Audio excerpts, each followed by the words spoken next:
bergerak berbagi untuk negeri, guru penggerak majukan pendidikan. Assalamualaikum warahmatullahi wabarakatuh. Bagaimana kabarnya hari ini Ibu Zia? Waalaikumsalam, baik.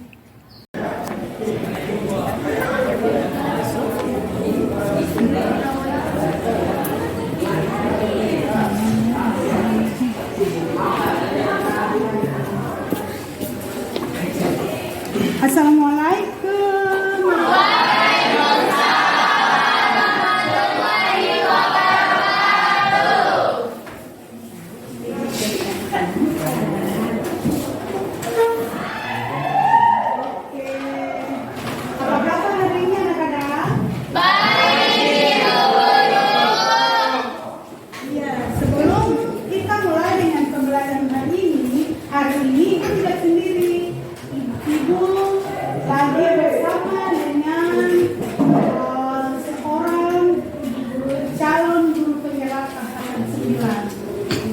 Selanjutnya nanti beliau yang akan memperkenalkan diri untuk anak-anak sekalian. Kepada ibu dipersilakan.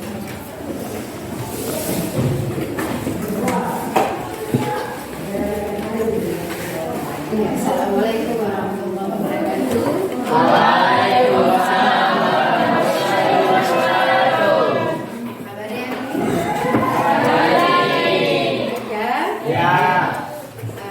Sebagaimana yang Ibu Fauzia nyatakan, Ibu adalah salah satu calon guru penggerak angkatan ke-9 dari SMA Negeri 15 Maluku Tengah, yang tentunya merupakan salah satu guru penggerak yang insya Allah nanti di bulan April sudah selesai. Dan saat ini Ibu akan mendampingi beliau dalam sesi observasi kelas terkait dengan bagaimana mengajar. Yang selanjutnya Ibu perkenalkan dulu, Ibu biasa dipanggil Ibu Lasri, nama lengkapnya Lasri SAGMTD, di kelas Ibu dari kelas 10-8-nya.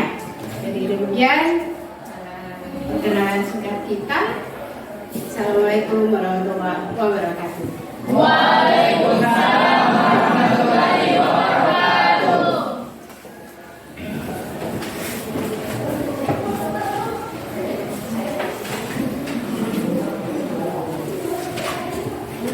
Oke, tadi sudah ada pertemuan dari sekolah kita SMA 15. Sekarang kita akan masuk dengan materi kita. Tapi sebelum itu, mari sama-sama kita berdoa sebelum memulai pelajaran kita. Satu kelas yang mana? Agus. Doa sama-sama.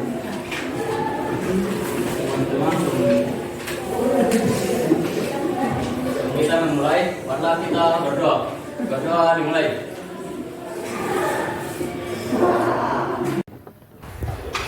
Oke anak-anak, hari ini materi yang akan Ibu bawakan yaitu kita sama-sama lihat tentang kehidupan awal manusia Indonesia. Nah, kita lihat kehidupan awal manusia Indonesia. Di sini lihat apa itu sejarah. Apa itu sejarah? Semuanya bisa lihat ke depan? Bisa. Tentang menurut para ahli, dilihat dengan definisi sejarah bahwa suatu peristiwa sejarah harus dengan dibuktikan dan dilihat dari adanya kenyataan. Oke, next selanjutnya. Kita lihat video tentang apa itu ketakutan.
bangsa Indonesia.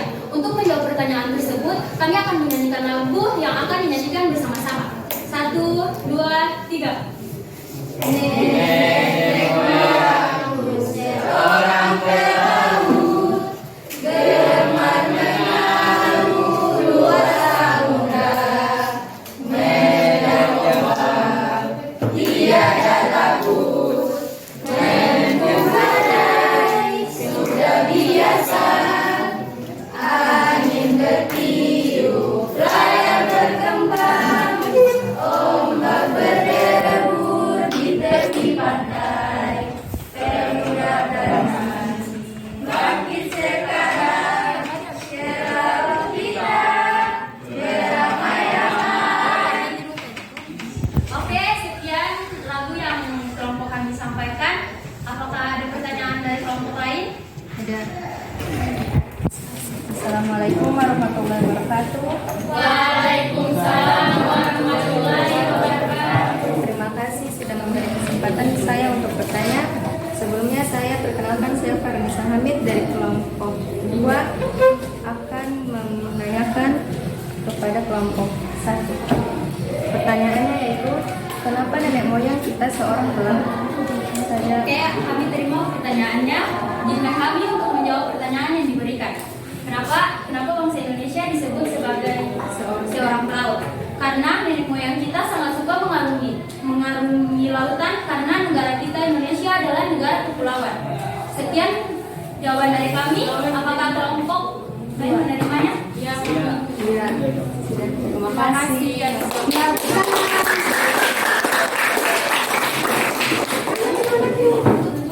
Oke, saya tutup presentasi kami. Wassalamualaikum warahmatullahi wabarakatuh.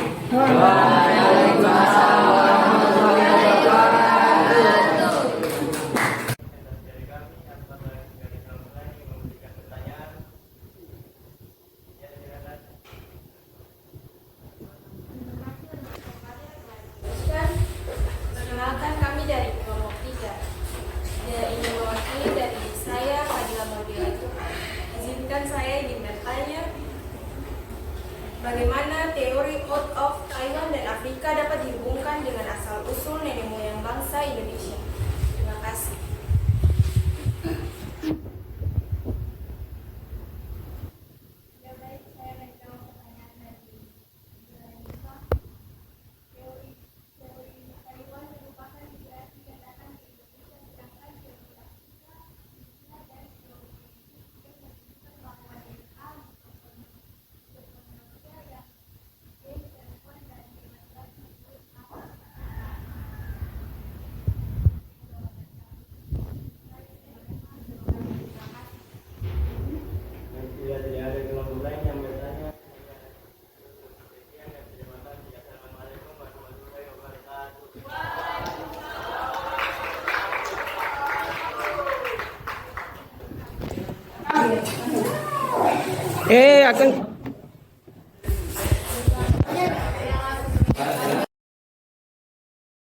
Assalamualaikum warahmatullahi wabarakatuh.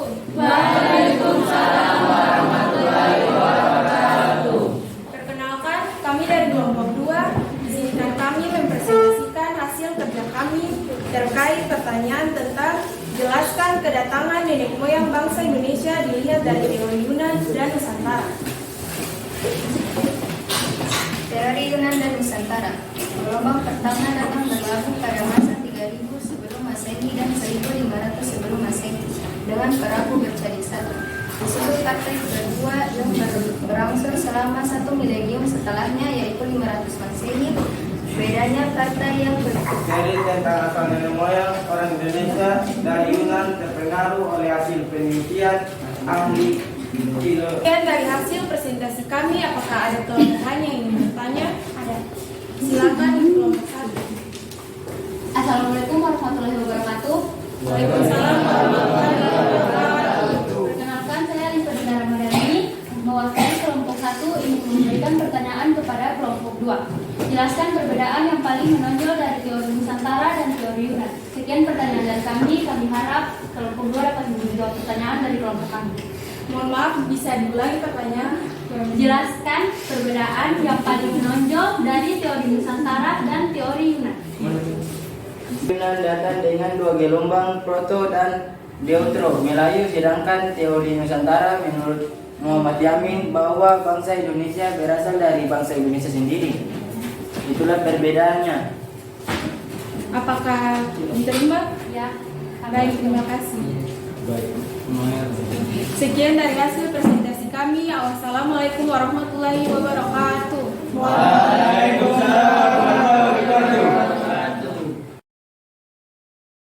Bismillahirrahmanirrahim. Assalamualaikum warahmatullahi wabarakatuh.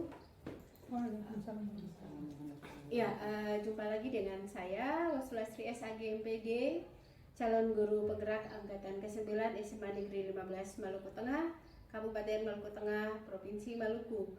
Kali ini saya tidak sendiri, saya didampingi oleh Ibu Fauzia Rumfat SPD selaku guru mata pelajaran sejarah yang saya akan lakukan sebagai observasi beliau di kelas. Kemudian beliau di samping Ibu Yanti Samalo SPD MPD selaku guru pengajar praktek saya. Ya, alhamdulillah pada kegiatan pasca observasi ini sebelumnya yang sudah saya lakukan kegiatan praobservasi maupun observasi di kelas itu dengan tujuan diadakan supervisi untuk mengetahui sejauh mana proses pembelajaran yang dilakukan oleh Ibu Fauzia dan kemudian bagaimana tujuan dari pasca observasi itu sendiri untuk mengevaluasi dan merefleksikan diri terkait dengan kegiatan observasi yang telah dilakukan oleh Ibu Zia di kelas. Oke, baik Ibu Fauzia, apa kabar untuk hari ini Ibu? Alhamdulillah baik. Ya, Ibu ada di kegiatan kita untuk pasca observasi ini ada beberapa pertanyaan yang ingin saya ajukan kepada Ibu. Yang pertama Ibu, ketika Ibu melakukan observasi di kelas, perasaan yang Ibu rasakan pada saat itu seperti apa? Ya, terima kasih Bu Astri. Perasaan saya alhamdulillah senang dan juga bahagia, bangga dapat melakukan proses pembelajaran yang berdiferensiasi di mana di dalamnya terdapat unsur kompetensi sosial emosional. Karena menurut saya pembelajaran berdiferensiasi bukan hal yang baru, namun pembelajaran sosial dan emosional merupakan hal baru sekaligus tantangan untuk terus mengembangkan potensi dengan berbagai model strategi pembelajaran di kelas kami. Jadi memang perasaan bangga ya Bu ya. Jadi berdiferensiasi ini memang bukan hal yang baru, tetapi yang baru ini adalah KSE yang juga merupakan sebuah tantangan yang Ibu hadapi. Oke Bu, kalau menurut Ibu, apakah tujuan pembelajaran yang Ibu laksanakan di kelas itu sudah tercapai? Ya, menurut saya untuk tujuan pembelajaran di kelas 10 Ya.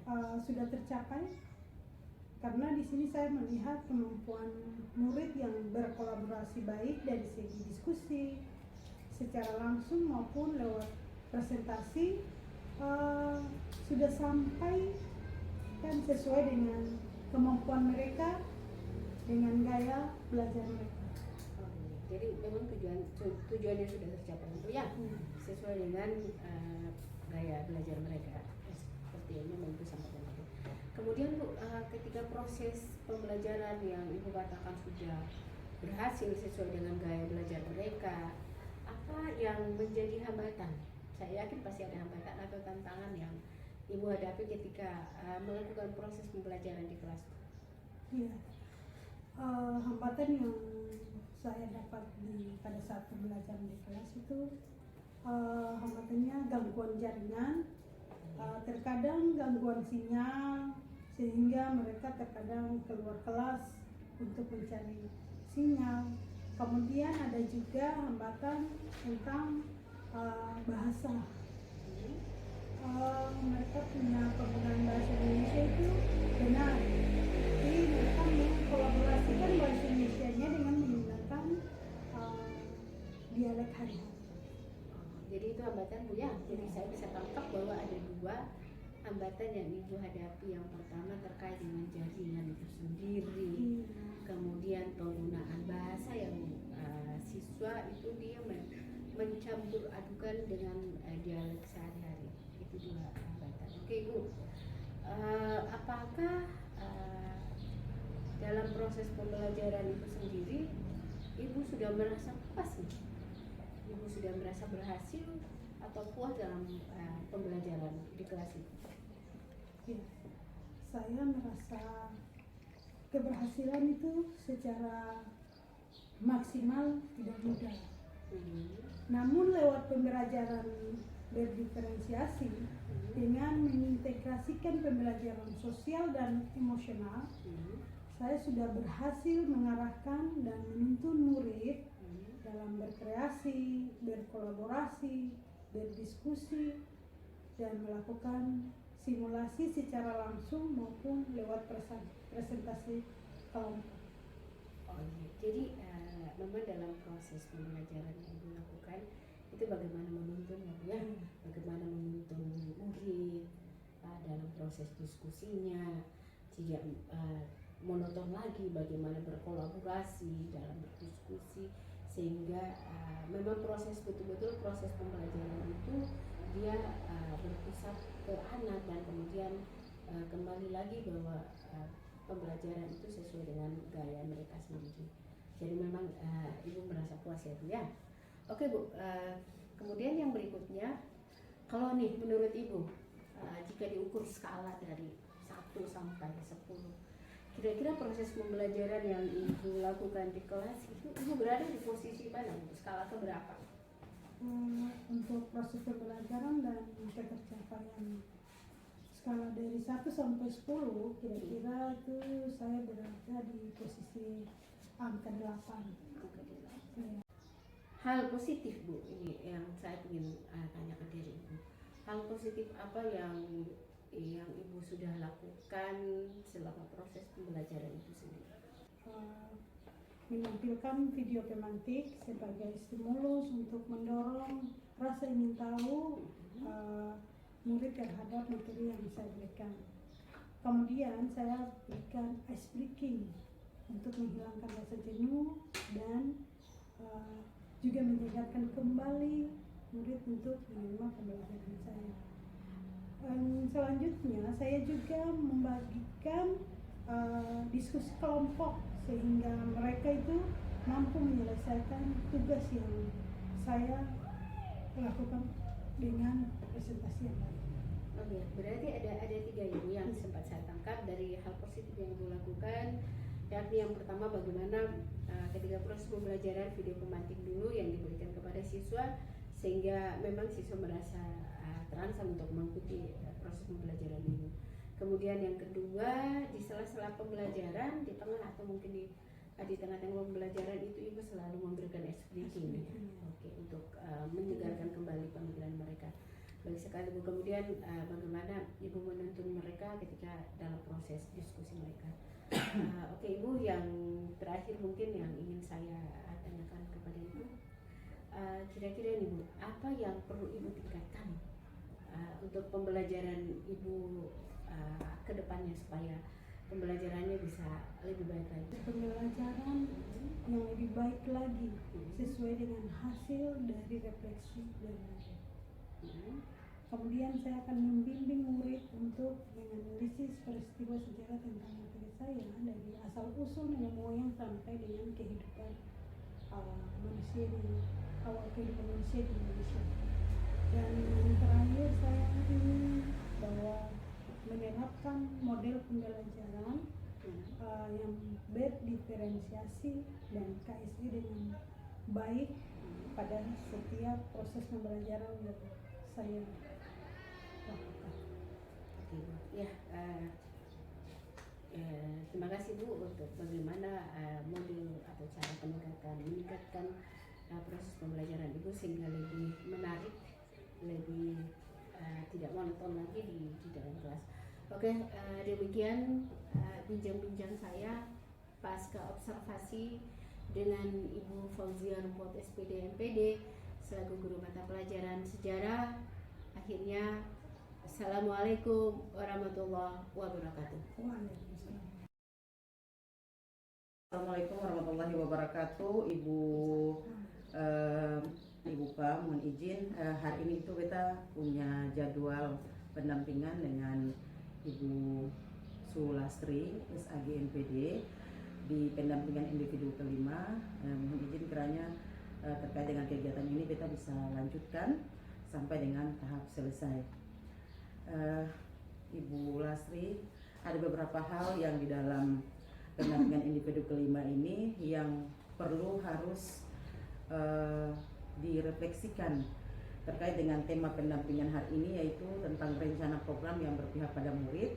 Dengan fokus pendampingan kita ada 3 item. Yang pertama itu adalah refleksi penerapan aksi nyata 3.1, diskusi rencana program yang berpihak pada murid, dan yang terakhir adalah diskusi bukan terakhir ya, yang ketiga, diskusi perkembangan komunitas praktisi yang dijalankan di sekolah serta implementasi dari rencana Lokakarya 3 untuk berbagi ke rekan sejawat. Dan yang terakhir adalah keterampilan coaching untuk supervisi akademik dengan rekan sejawat. Oke, Ibu Las, mungkin itu adalah tema dan fokus pendampingan kita. Yang pertama itu, saya mau tanya dulu Ibu Las, bagaimana kabar? Alhamdulillah baik. Oke, baik-baik ya. Tidak ada hal yang mengganggu Ibu punya perasaan untuk pagi ini? Alhamdulillah tidak ada. Oke, luar biasa. Kita lanjut ya Ibu Las ya. Ibu Las, yang pertama itu saya mau tanya terkait dengan 1 bulan kemarin dari mulai kedatangan saya untuk melakukan pendampingan individu 4. Apa yang sudah Ibu lakukan dalam 1 bulan kemarin sampai dengan sekarang saya berkunjung untuk pendampingan 5? Terima kasih. Untuk 1 bulan kemarin itu yang telah saya lakukan itu di pendampingan untuk observasi kelas terkait dengan modul 2.3 dan ini observasi kelas, kemudian pendampingan juga kepada rekan sejawat yang dalam melakukan proses pembelajaran beliau di kelas. Kemudian yang saya sudah lakukan juga terkait dengan modul 3.1 ini pembelajaran yang pengambilan keputusan. Ya, pengambilan keputusan. Kemudian bagaimana memanfaatkan aset yang ada di sekolah juga saya lakukan. Dan yang terakhir bagaimana program yang saya lakukan itu termasuk dengan komunitas yang saya lakukan di kelas di sekolah itu yang memang betul-betul berdampak kepada rekan sejawat, kemudian ke siswa juga. Oke. Baik, saya sangat mengapresiasi 1 bulan terakhir proses Ibu Lastri di sekolah ini untuk berbagi praktik baik kepada rekan-rekan sejawat yang ada di sini, Ibu Las ya. Terkait dengan kegiatan berbagi praktik baik yang Ibu sudah lakukan di 1 bulan kemarin itu, apakah Ibu sudah melakukan observasi? Iya, sudah. Sudah? Iya, berarti kalau Ibu sudah melakukan observasi selesai, berarti Ibu sudah bisa mengetahui kekurangan, hambatan, dan hal-hal yang perlu diminimalisir di dalam kegiatan observasi tersebut untuk perkembangannya berada pada langkah berikutnya di pendampingan individu 5. Oke, Ibu Las, kita berada pada bagian inti pendampingan, yaitu penerapan aksi nyata modul 3.1. Oke, untuk modul 3.1 ini kemarin kan Ibu sudah melakukan aksi nyata ya, di mana Ibu sudah mewawancarai beberapa kepala sekolah terkait dengan aksi nyata ini. Nah, yang ingin saya tanyakan kepada Ibu Lastri, bagaimana Ibu bisa memposisikan diri Ibu sebagai pengambil keputusan ketika terjadi bujukan etika kepada siswa sendiri dan juga kepada Ibu selaku pemimpin dalam pembelajaran. Kemarin sebelum saya menjawab untuk dilema etika ya. Sebelum saya menjawab pertanyaannya, mungkin saya menginformasikan dulu bahwa kemarin yang saya lakukan terkait dengan modul 3.1 saya mewawancarai kepala sekolah saya dan kepala sekolah SMK Negeri 1 Maluku Tengah yang Pak dari mereka saya belajar bagaimana memecahkan persoalan yang saya hadapi, misalnya terkait dengan dilema etika yang saya hadapi terkait dengan kasus yang dilakukan oleh siswa. Ketika saya menerima masukan dari mereka dan saya mempraktekkan, misalnya ketika siswa mengalami masalah ketidakhadiran, lalu kemudian saya melakukan observasi kenapa sampai dia tidak hadir, dan saya tidak serta-merta untuk menjudge bahwa ketidakhadirannya ini karena malas dan sebagainya. Lalu saya mencari informasi, saya bertanya memang langsung sama dia, kemudian saya mencoba bertanya kepada teman-temannya, lalu kemudian saya bisa mengambil satu keputusan di situ bahwa ternyata memang dia terkendala bukan karena kehadirannya itu karena ke sekolah, tapi memang ada di sisi orang tua yang memang menghendaki dia tidak mau untuk tidak ke sekolah, dia pingin anaknya bantu dia di rumah gitu. Padahal secara ekonomis orang tuanya mampu gitu, mungkin cara berpikir orang tua.